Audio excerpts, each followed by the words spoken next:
So besides the fact that this reiterates you can't believe everything you read on the internet, what does this actually mean?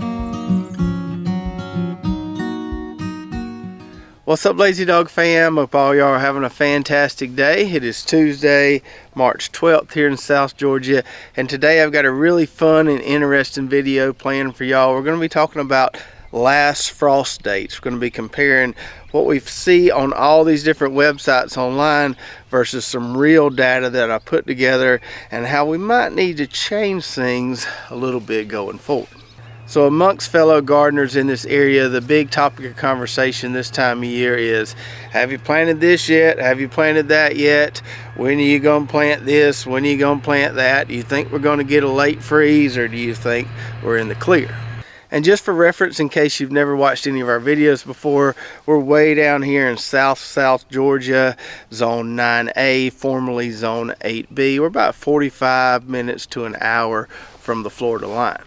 And so depending on who you talk to, everybody's got a different idea of when our last freeze might happen or when we should start getting some stuff planted. Some people say you should wait until the pecan trees start blooming out. I think that's a little bit late, but some people do go by that. I wish I had $1 for every time I've heard an old timer say, oh, you gotta wait, we always get a late freeze around Easter. And I don't ever think we get a late freeze that late, but some people swear we do every single year, and so they always wait closer to Easter to start getting a lot of their warm stuff planted. And then if you go online and look up average last frost dates for your zone or for your area, you'll see stuff all over the board. I'll throw a little image up on the screen here. I went through 6 or so different websites looking at what the average last frost date is for our area. So looking at what I found here, plantmaps.com says March 21st through the 31st, almanac.com March 15th, Parkseed says February 1st through February 15th, gardendesign.com February 5th through the 28th, garden.org March 3rd, and bonnieplants.com says March 1st through March 31st. You can see here there's a wide range there, and if we just look at all those, really hard to tell what our actual last frost date might be. One of these websites actually hit the nail on the head based on the data I collected. We'll talk about that in a minute. So given the fact that a lot of these online sources are all over the place as far as what our actual last frost date might be, and given the fact that you talk to a bunch of different people and hear all kind of different opinions on what it might be, I thought it would be helpful to look up some real data, kind of plot out that data, and get a better idea of what our average last frost date is, say over the last 15 years. So the data I'm going to be sharing today is from a weather station in Moultrie, Georgia, which is about 10 minutes from us here. And although this data is specific to my region, I think this exercise could be helpful for anyone across the country to get a better idea of what your last frost date might actually be. So I went online to weather.gov, where I was able to select a specific weather station in my area and then give it a year and a month, and then it would give me a table of data that showed the highs and lows for every day that month. So I looked at data over the last 15 years. I figured that was far enough back to give me a general idea of what's going on around here.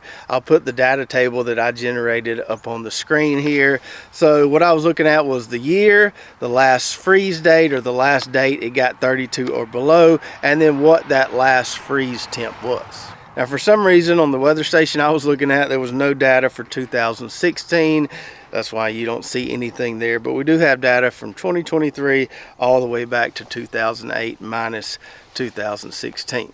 So I then plotted that data, and I'll put the figure up on the screen here so we can kind of get a visual idea of what's going on down here in South Georgia, now Zone 9A.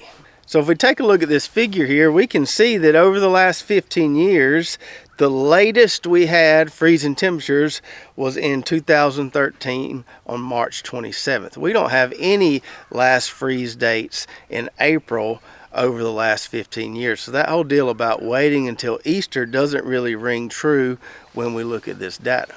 Additionally, this figure shows us that over the last 15 years, our last frost date twice has come February 14th or earlier. And we've got quite a few dots here in February, which tells me we may not even have to wait to the end of February in a lot of years to get our warm season veggies planted. And then if we look at the average last frost date over the last 15 years, that straight blue line there on the figure, we get March 3rd, which is a lot earlier than what I thought it was. So that may change the way we think about things here. And if we go back to that online data I was telling you about earlier, the only site that got it right was garden.org. Now, some of these sites may be using a lot more historical data than what I use, just looking at the last 15 years. But we can just tell from what we saw online that a lot of these online websites have missed it. They're not even close to what our actual last frost date is over the last 15 years. So you got to be careful what you read online. That's why I think it's better to do a deep dive into the data yourself and really see what that average last frost date is. And in addition to looking at those last frost dates, another thing I wanted to look at was how cold is that last freeze. Now, I've been around long enough to know that that last freeze usually isn't that bad, but I wanted to see historically over the last 15 years just how cold it could be. So I'll throw another figure on the screen here where we can look at just how cold that last freeze is. And as we can see there, it's usually between, say, 30 and 32 degrees. There have been a few years, like in 2012, our last freeze was 26 degrees, and in 2022, it was 27 degrees. But overall, not that bad, not that cold. So besides the fact that this reiterates you can't believe everything you read on the internet, what does this actually mean for us, and what could your data mean for you? Well, for me, I think it means I'm behind. I should have already had several warm season veggies planted in the ground. I kept telling some of my gardening friends, I was like, we don't ever get our last frost in February, and that's the last time we had any freezing temps, so I just know we got one more coming. But looking at that data, we do get our last frost in February quite a bit, so could be that we're in the clear and we need to get busy. I think it also means that we could probably start planting potatoes earlier than we do. So we always aim for the middle of February, right around February 14th, to plant potatoes. And I've told you in the past, good idea to plant potatoes 2 weeks before your average last frost date. So if we go by that data I collected with a March 3rd average frost date over the last 15 years, planting middle of February like we did this year was about right. But if we look at those average last frost temps that are really not that bad, I could probably get away with planting at the beginning of February, because even if those taters do sprout and experience some temperatures, say in the 29, 30, 31 degrees, it may burn back the leaves, but it's probably not going to kill them. Now down here, the thing that usually wraps up our potato season is heat. So it eventually gets too hot for potatoes in late spring, early summer. The plants start dying back, and that's when we harvest. But if I could get my potatoes planted 2 weeks earlier, I could extend my growing season a little bit, maybe get bigger taters, maybe get more taters. Another veggie that all this data has me thinking about is sweet corn. I probably should have already planted my sweet corn this year, and I probably just need to start aiming to have it planted at the beginning of March, given that data we saw earlier. Sweet corn can take a light frost, but with the super sweet varieties we grow, it's more the soil temp that we have to worry about. They don't germinate, those seeds don't germinate well. In cooler soils, we have to wait till the soil warms up a little bit. But if I had a warm stretch in early March, enough days there to get it up and going, that would be the ideal time for me to plant sweet corn. Not going to hurt to wait a few more weeks, but good to know I could probably get away with planting it earlier.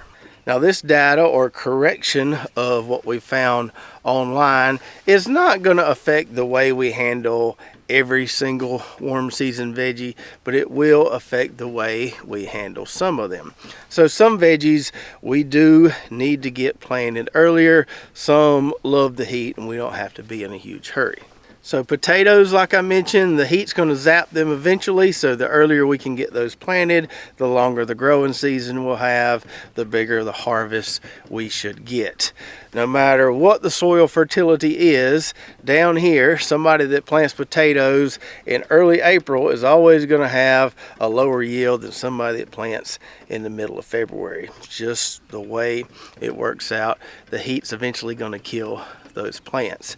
Tomatoes is another one. Once we get into our summer temps, tomatoes just wrinkle down here, so we need to get those tomatoes in the ground as early as possible. That way we can enjoy as many tomatoes as possible before the heat zaps those plants. And I mentioned sweet corn earlier. Sweet corn can take the heat. A lot of the commercial guys, they grow sweet corn all throughout the summer down here now. But for me, I don't like processing sweet corn when it's really, really hot outside. So I always try to get my sweet corn planted as early as possible. That way I'm picking corn, shucking corn, processing corn when it's not quite so brutally hot outside. Now the veggies that won't really be affected by this data as far as what I do would include peppers. We can grow peppers all throughout the summer down here. They may slow down a little bit when it gets really, really hot, but they'll pick back up again in fall, so I don't have to be in a huge hurry to get pepper plants in the ground. Watermelons would be another one. Yes, it is nice to have watermelons ready on the 4th of July, but it's pretty hot here in August too, so having fresh watermelons on into August is really nice as well. And two others that I don't have to worry about getting in the ground super early would be squash and cucumbers. Now, we do get antsy wanting to eat some squash and cucumbers in the spring, but I don't have to be in a huge hurry to plant them. I'll use some examples with some of these seeds we have on our website. So these are two yellow straight neck varieties of summer squash here. We've got the Enterprise and we've got the Grand Prize.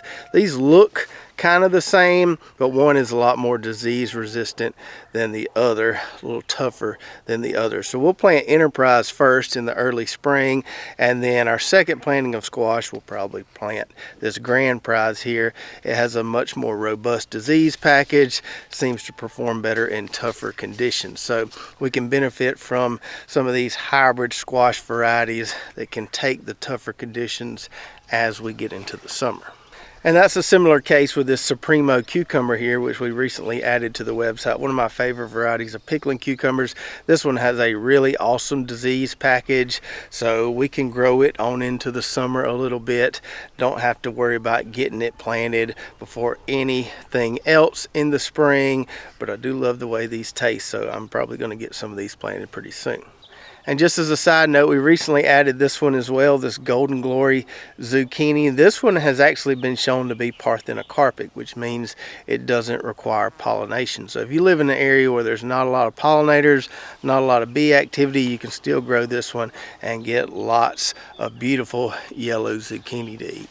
But anyways, back to the premise of the video, I would highly encourage you to do a little bit of a deep dive for the data in your area and see what the average last frost date has been over the last 15, say 20 years for you. I'll try to remember to put a link in the description where I found this data, and it really didn't take me but about 30 minutes last night to go through, put all the data in a table and graph it out and really look at it. So it's not something that's going to take you a long time, something, you know, fun to do on a rainy day or at night when you've got nothing else going on. And I think the results of the data, once you put it together, will be enlightening for you and may change the way you do things.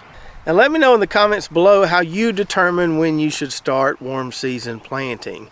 Are you a data person? You're looking at the data and trying to best guess from that?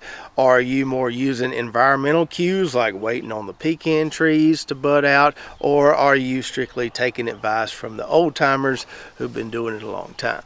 So I hope you enjoyed the video today. Don't forget you can grab some of those squash and cucumber seeds I showed you earlier on our website at lazydogfarm.com. And since we talked a lot about potatoes in this video, if you missed our tater planting video a few weeks ago, you can watch that right here. We'll show you how we plant in ground versus planting in raised beds. So check that out, and we'll see you next time right here at Lazy Dog Farm.